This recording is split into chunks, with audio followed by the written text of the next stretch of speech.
Macron, démission, Macron, destitution. Ces mots résonnent de plus en plus fort dans l'arène politique française.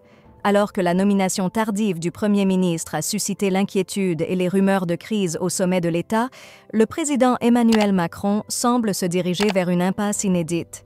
La nomination surprise de Michel Barnier pour remplacer Gabriel Attal a soulevé autant de questions qu'elle n'en a résolu, et le débat sur l'avenir de l'Élysée est désormais sur toutes les lèvres.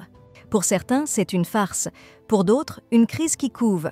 Emmanuel Macron a tardé à trancher sur le successeur de son Premier ministre sortant, Gabriel Attal, suscitant une certaine paralysie politique. Une décision qui a pris tellement de temps que certains se sont demandé si le président lui-même envisageait de quitter son poste. Après des semaines de suspense, la nomination de Michel Barnier, une figure bien connue de la droite, est enfin tombée. Mais est-ce suffisant pour calmer les spéculations, ou cela ne fait-il que renforcer l'idée d'un chef de l'État acculé?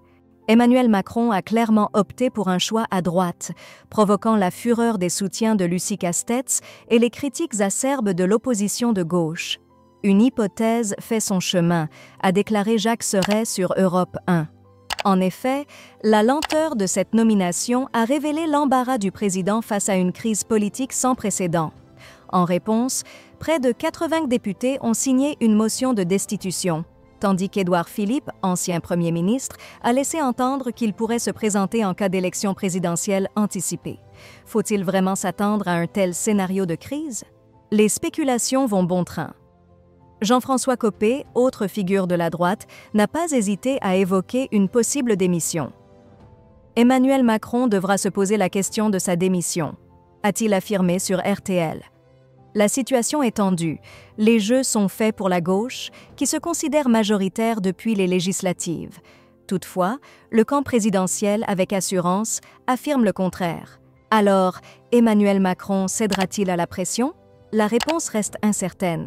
Ce qui est clair, c'est que le président, désormais à mi-parcours de son second mandat, ne semble pas prêt à jeter l'éponge. Je serai candidat à la prochaine élection présidentielle, a même rappelé Édouard Philippe, non sans une certaine provocation. Le futur de l'Élysée demeure incertain, mais le débat est ouvert. Emmanuel Macron restera-t-il maître de son destin politique ou devra-t-il finalement céder à la pression grandissante d'une démission?